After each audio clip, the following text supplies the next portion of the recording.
Valorant. Игра, что в свое время знатно так нашумела. Но как обстоят дела у данной игры сейчас, спустя уже больше года после выхода? Сегодня мы в этом и попробуем разобраться, и ответим на вопрос о том, как играется Valorant в 2021. Когда-то не особо заслоупочившись, такое слово вообще существует, я делал обзор данной игры. Кстати, вот в подсказке есть ссылочка на него. Посему давайте будем говорить о том, что такое этот самый Valorant, быстренько и кратенько. Вы же, если что, все давно можете посмотреть обзор, верно?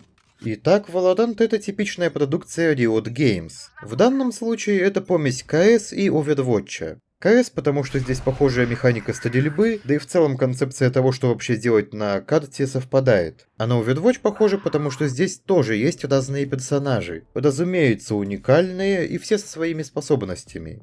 Основной режим в игре предполагает, что вы будете закладывать бомбу, или же наоборот мешать вражеской команде сделать оное. Но нет, разумеется, это не закладка бомбы из КСа, и ни разу не деление на террористов и спецназ. Здесь у нас даже не бомба, а некое устройство, называемое Spike.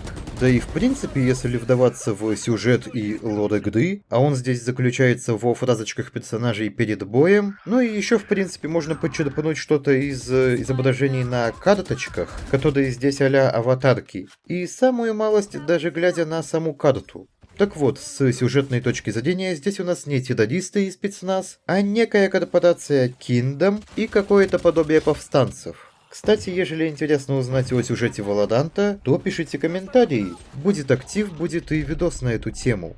Как уже было сказано ранее, механика ведения огня в игре похожа на КСовскую, КСерскую, КСочную. В общем, что-то из этого. У каждого ствола есть свой паттерн отдачи, который просто нужно научиться контролить.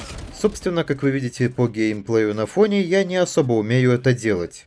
Есть у Valorant и особенности, которые, собственно, выделяют его механику стрельбы из числа типичных клонов КС. В этой игре из всего, что не является пистолетом, можно целиться. Да, пусть все стволы выглядят одинаково, да, пусть у них у всех схожие прицелы, но, мать его, можно целиться. Ура, товарищи! Эволюция!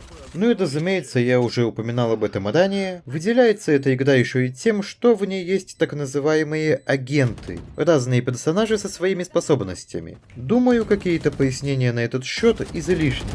Могу сказать, что в целом это все неплохо. Valorant, если и является клоном КСа, то крайне хорошим. Да и в принципе лично у меня язык сейчас не поворачивается назвать Valorant именно клоном. По причине того, что играется это иначе. Агенты со своими способностями вносят свою лепту и влияют на типичный геймплей Dota Аимера. И в общем игра играется, простите за тавтологию, хорошо. Вполне себе динамично, и, повторюсь, все зависит не только от аима. Здесь важно также тактическое мышление вкупе с умением играть на конкретном герое, вовремя и по делу используя его способности. И вот все бы хорошо, если бы не читеры. Я, конечно же, не хочу сказать, что Riot Vanguard это бесполезный античит, который попросту нагружает систему и к тому же запускается при старте компьютера. Но читов на Valorant развелось предостаточно. На любой вкус, мать его. И здесь дело не только в том, что я дно, я это всегда признавал. Просто когда противник, содержавшийся на другом фланге, переходит на твой и дает тебе на префе в голову, предварительно не зная, где ты находишься, ибо ты сменил позицию с момента, когда расстрелял его тиммейта, это выглядит по меньшей мере подозрительно. Рассмотрим техническое состояние игры. По части позиционирования звука и его в целом, хочу игру прям похвалить. Не за качество, увы, но за слышимость. Определить, где находится противник, легче легкого. Правда, слегка бесит тот факт, что можно шифтить и при этом не издавать звуков вовсе. Хотя, опять же, это тоже часть геймплея. Почему бы, собственно, и нет? Ну а что по поводу графики, здесь ситуация схожая со звуком. Я не могу похвалить разрабов за качество, потому что, правда видно, что текстурки размытые, даже на высоких. Но при этом в игре хороший дизайн и стилизация, так что здесь все двояко. Вот какую деталь я заметил. Пока меня не было в игре, в ней изменилось почти ничего. За это время были добавлены новые агенты и новая карта, но сам геймплей кардинально не поменялся. Да что там кардинально, он вообще не поменялся. Дело в том, что Valorant это не особо-то технически конкурентоспособная игра на данный момент. За это время они могли хотя бы подтянуть качество звука, не говоря уже о графике, которая вроде как даже стала хуже. Ну или же это просто мне в то время графика казалась лучше. Тут уж ничего не утверждаю. Когда я только начинал играть, я думал, что проект будет развиваться. И развиваться как-то более активно. Но нет. Все, чего стало больше в плане контента, это скинов. Куда же без них? И это при том, что здесь опять же не КС, где вы можете попросту продать эти самые скины. В этой игре вы буквально платите за воздух, чтобы заиметь себе красивые шкурки. Кто бы говорил, конечно, да. Все же видели по геймплею, что у меня есть скины в этой игре. Я был дудаком.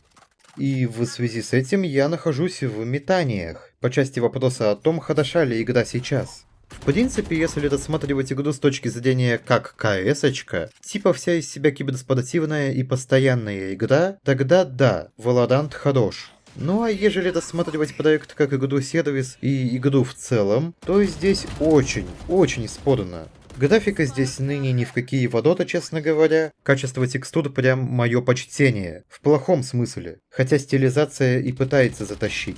Прекрасное позиционирование звука, но сами звуки довольно-таки скудны. В целом интересный геймплей, неплохой контент, который есть в игре сейчас, но которого не особо-то становится больше со временем.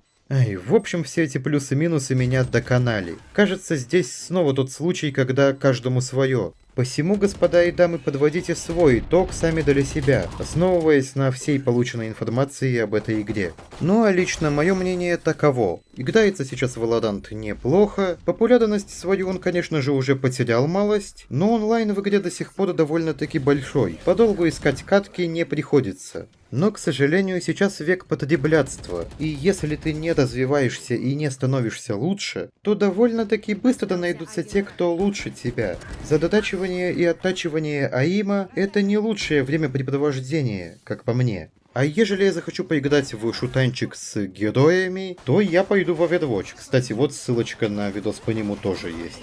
Вот все бы было хорошо, если бы не тот факт, что есть игры лучше. Просто существуют другие, и этим все сказано. Как, собственно, все сказано и в этом видео. Пора заканчивать. Ставьте лайки, подписывайтесь, гляньте остальные видосики, если интересно. Всем удачи, пока.